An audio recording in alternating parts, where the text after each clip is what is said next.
So here is a way to investigate into your own direct experience how much of your perceived reality is actually a construct consisting of thoughts, images, pictures, references, and descriptions that are all taking place in your mind. And if you really want to taste what seamless experiencing is, here's a couple of really easy exercises.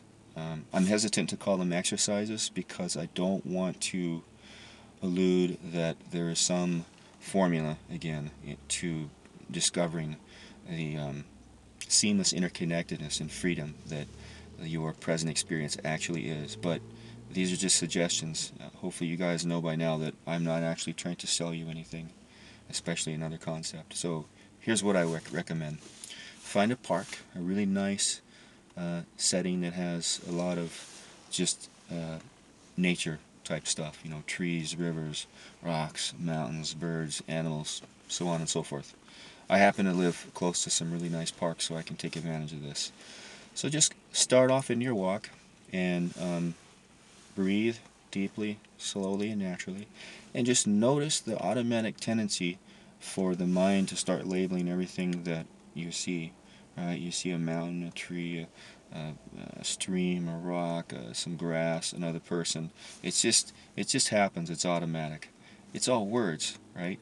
And then notice that there's a description happening and there's a comparison and a referencing happening of what's happening in your direct experience against this conceptual model of reality of this like data bank of what you've already perceived in previous direct experiences. So if you really want to get connected to what's actually happening in the now, notice that everything that you're looking at and everything that you're smelling, tasting, and feeling is really just light images or light shapes, patterns, movement, sounds, and sensations.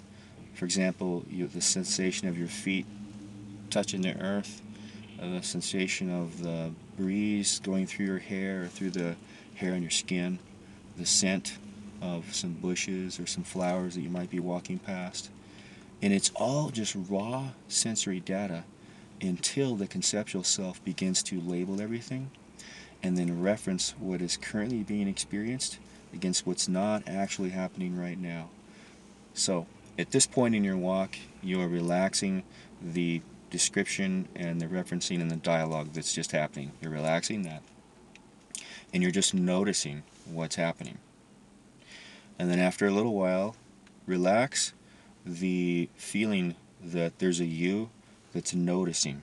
And just notice that there is just noticing. And this is what, when you've heard me talk about um, the seamless interconnectedness of experience, seamless experiencing, all there is just experiencing until the conceptual self begins to label everything. So here's part two of this personal investigation in your own direct experience. Bring the same awareness into engaging other people in conversations. Maybe you'll run into someone you haven't seen for a while, and allow them to just fill you in on everything they're up to. But relax the tendency to describe, explore, reference everything that they're telling you. Just allow what's happening with the conversation from them. Allow the sound, the words, which is really just sound, to arise within your awareness, and allow each sound to just drop. Each sound rises, and then it just drops off into this no thingness.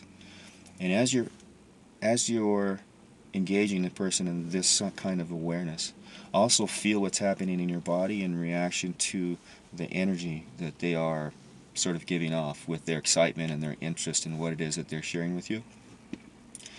And what'll happen is you'll have such a feeling of non-locality.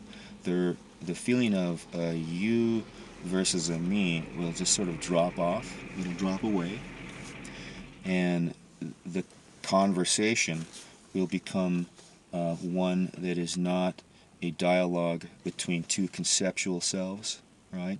Filled with concepts and ideas and references and whatnot. It'll just be sort of a mysterious, inexplicable exchange of energy.